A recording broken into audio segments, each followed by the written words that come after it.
இன்னைக்கு ஏசப்பா உங்களை குறிச்சு என்ன வசனம் வச்சிருக்காங்கன்னு பார்க்கலாமா? நான் நம்புகிறது அவராலே வரும். சங்கீதம் 62:5. இது ஒரு தேவ மனிதர் அவர் சொன்னது. நான் நம்புகிறது அவராலே வரும்.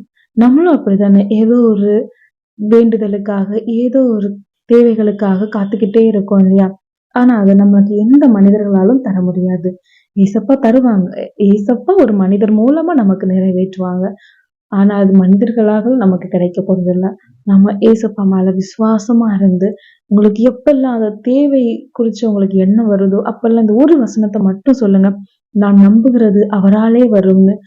விசுவாசம் இருந்தா எதையும் பெற்றுக்கொள்ளலாம்னு சொல்றாங்க. ஆனா நம்ம இந்த உலக வாழ்க்கையில விசுவாசத்த அப்பப்ப கைவிட்டுருவோம். நமக்கே தோண ஆரம்பிச்சுரும். இது நடக்குமா? இனியும் இது நடக்குமா? என்னெல்லாமோ யோசிப்போம். அது இந்த உலக பிரகாரமான காரியங்களோட எண்ணங்கள் வரும்போது. எப்ப அந்த மாதிரி வந்தாலும் நம்ம சொல்ல வேண்டியது ஒண்ணே ஒண்ணுதான். நான் நம்புகிறது அவராலே வரும். அப்படி ஒரே ஒரு தடவை சொல்லி பாருங்க.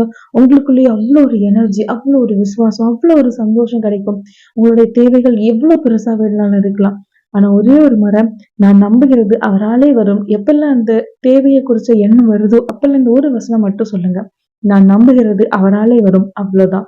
உங்களுக்கான விசுவாசம் எக்கச்சக்கமா கிடைக்கும். அதே மாதிரி இந்த உங்களோட தேவையும் இசப்ப சீக்கிரமாவே நிறைவேற்றுவாங்க. God bless you.